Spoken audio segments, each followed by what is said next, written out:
I know this can be a controversial topic, and I've been putting it off for a little while, but I've heard of units not using this model.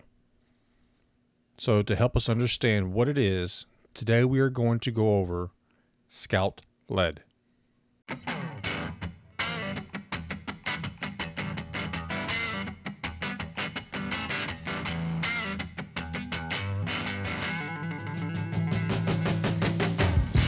Welcome to Scouting on Purpose, the only podcast for leaders looking to grow and improve their unit. I'm your host, Mark Cherry, and I am passionate about the scouting program. And in my 10 years, I have learned a few tips and strategies that, when used, will improve your unit, because a quality program is no accident.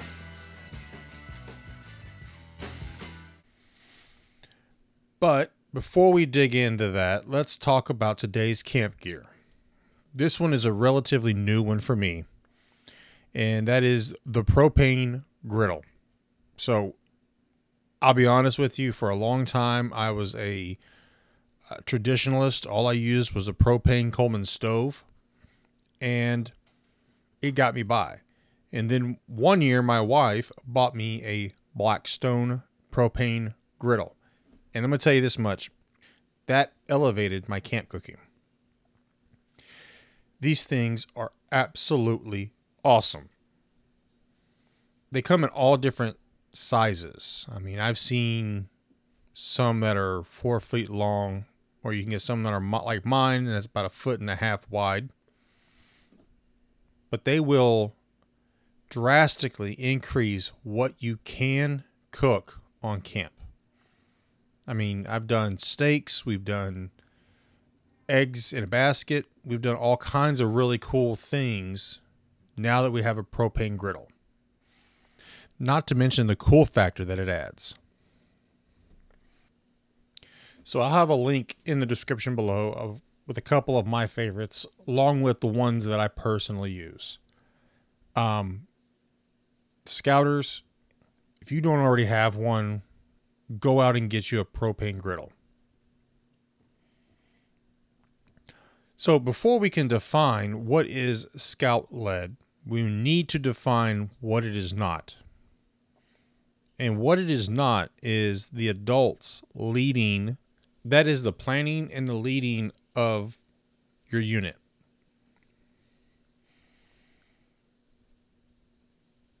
We adults do have a place, and we will talk about that towards the end.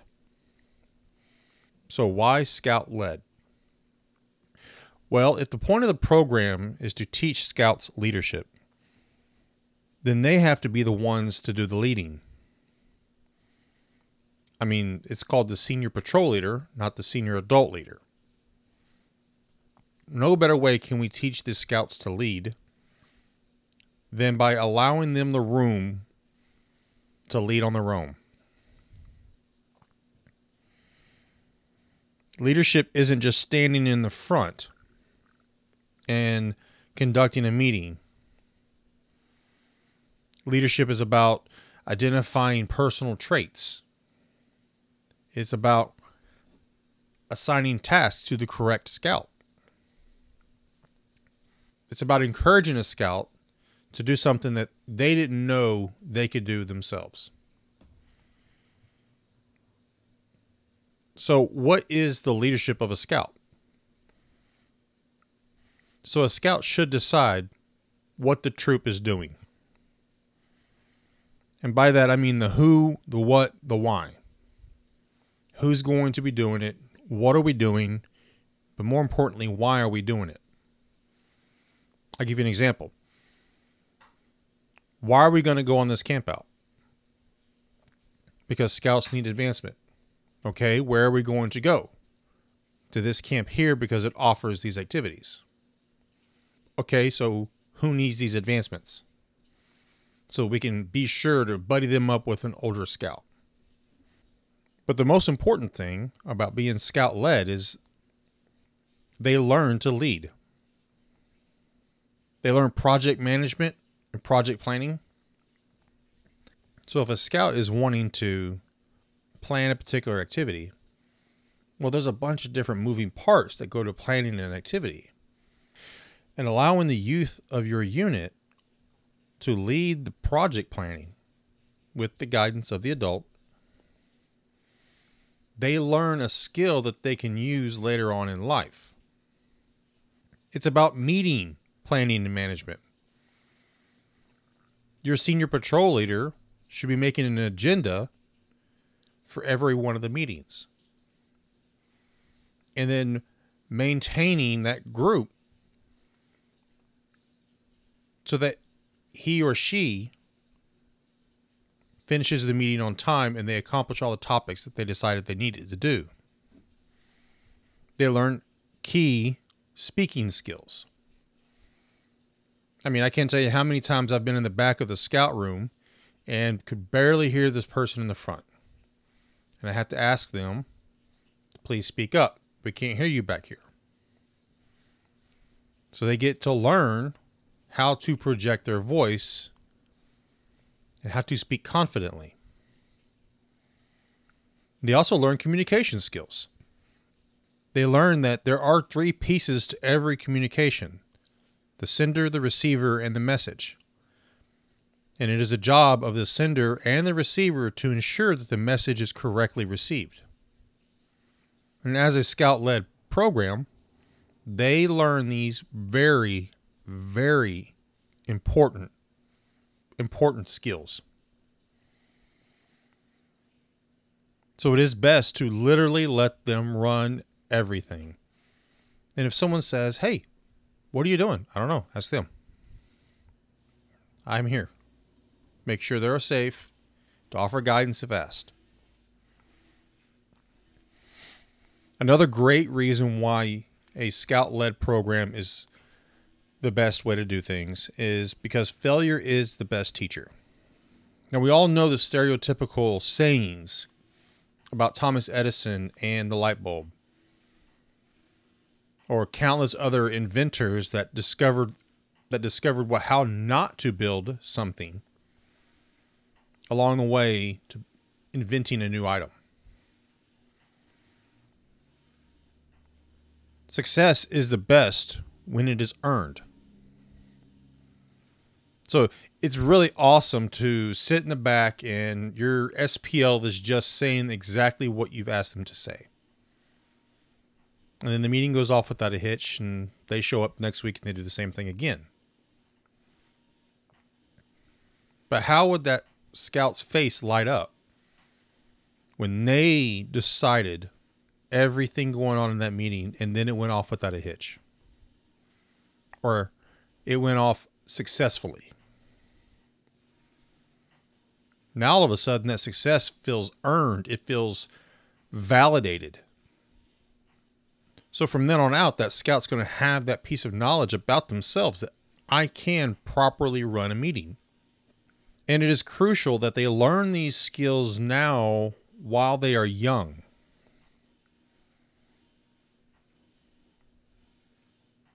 It is a safe environment for them to fail. I mean, I'm not going to let my scout run around with a hatchet going, let's see how he figures it out. I'm going to let him know, hey, that's not really safe. You should not be doing that. But if said scout is trying to saw a piece of wood that he could be using an axe on, I might let him figure it out. And after it's all said and done, ask him, is there a better tool for that task? Scout-led is extremely frustrating and chaotic at first.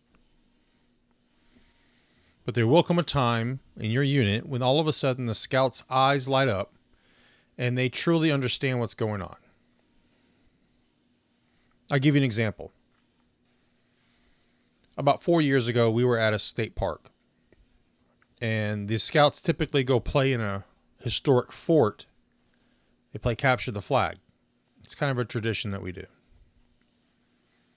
And then we get back to camp and we have lunch. And then we told the scouts, say, hey, look, this park offers canoe rentals.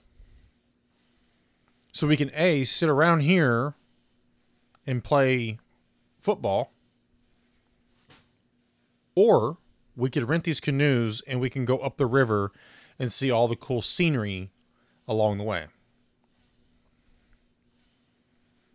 Now, they chose to sit at camp and play with the football. And the adults were pretty frustrated because canoeing is a lot more fun than throwing a football. However, it's not our program, it's their program. Flash forward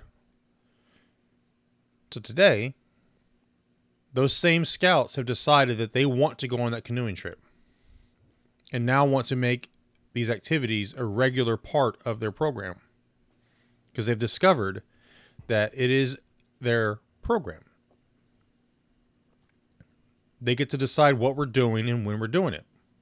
Within reason. I mean, we're not going to go kayaking on white waters because, well, number one, they're not allowed to at this age. And two, it's just not safe.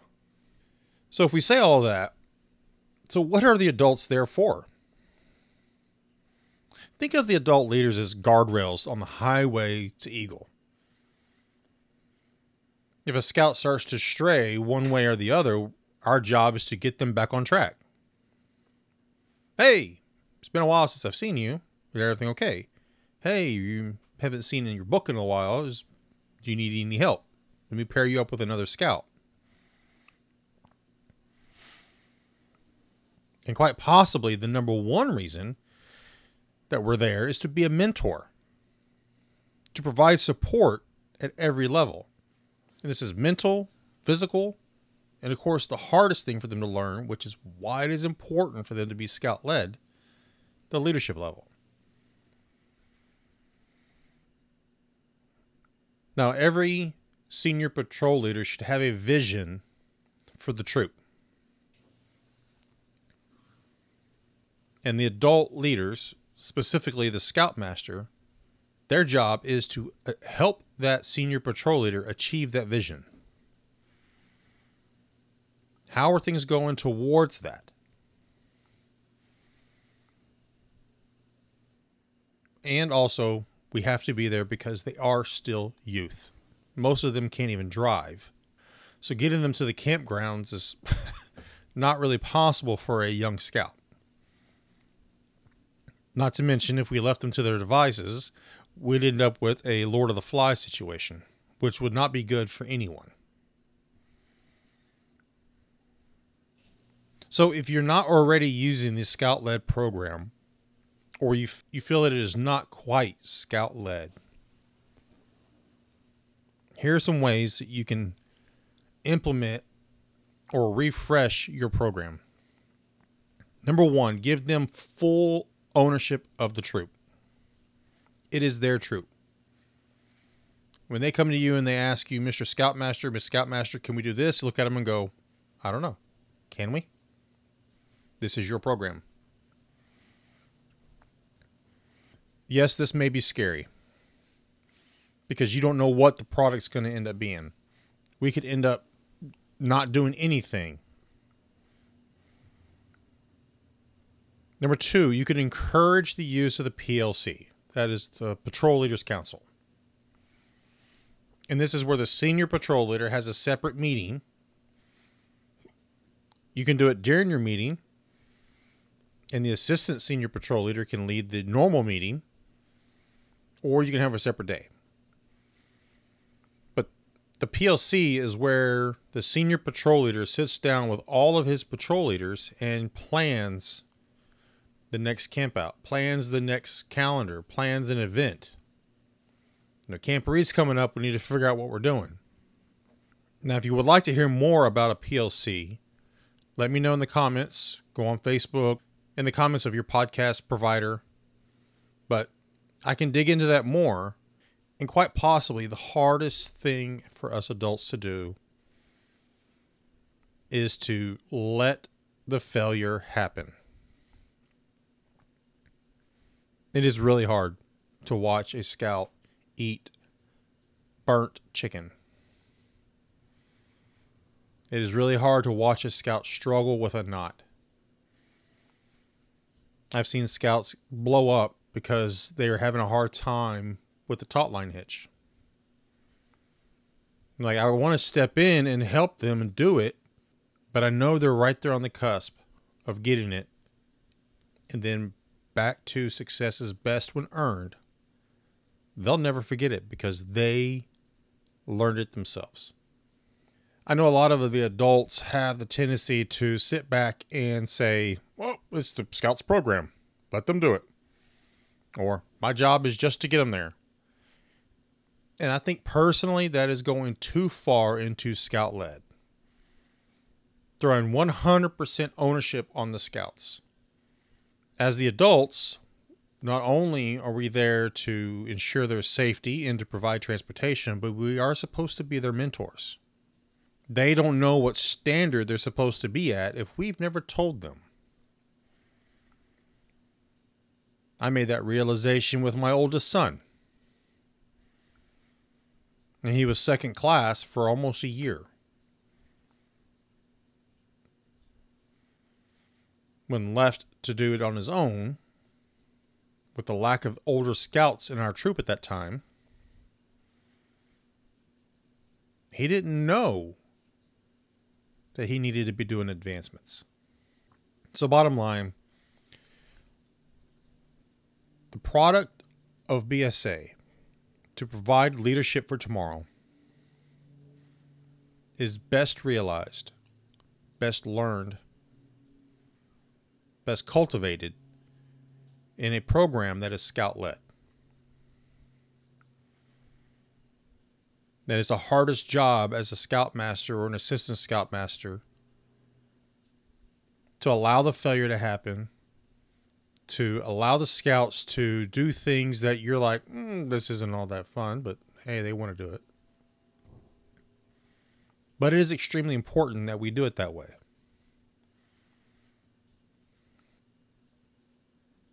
So if you have any other questions about Scout-led, you want advice for Scout-led, or if you just want advice in general, go over to the website, scoutingonpurpose.net. And in the bottom of the page, there's a email me. And I'm not afraid to offer advice from my personal viewpoints.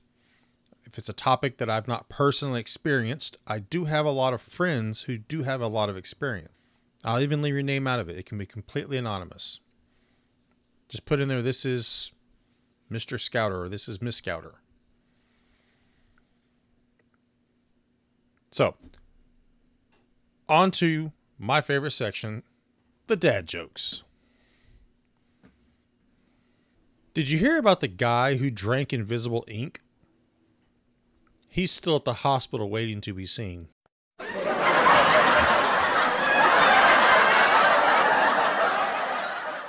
Did you hear about the broken guitar for sale? It comes with no strings attached.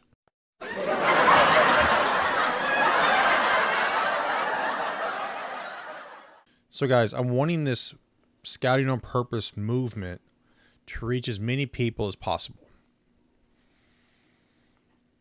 Because I firmly believe that if we put the purpose back into scouting, the youth of America will benefit. And in turn, America itself will benefit. But I need your help. If you're a part of a unit, Cub Scouts, Boy Scouts, Sea Scouts, venturing, whatever, tell the other members in your unit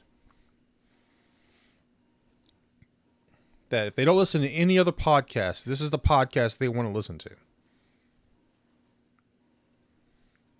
Because we are sparking creativity. Go over to my Facebook page and follow me there. Follow me on the Spotify. Follow me on Apple Podcast, whatever you normally use. Let's get the word out so that more people can benefit from this.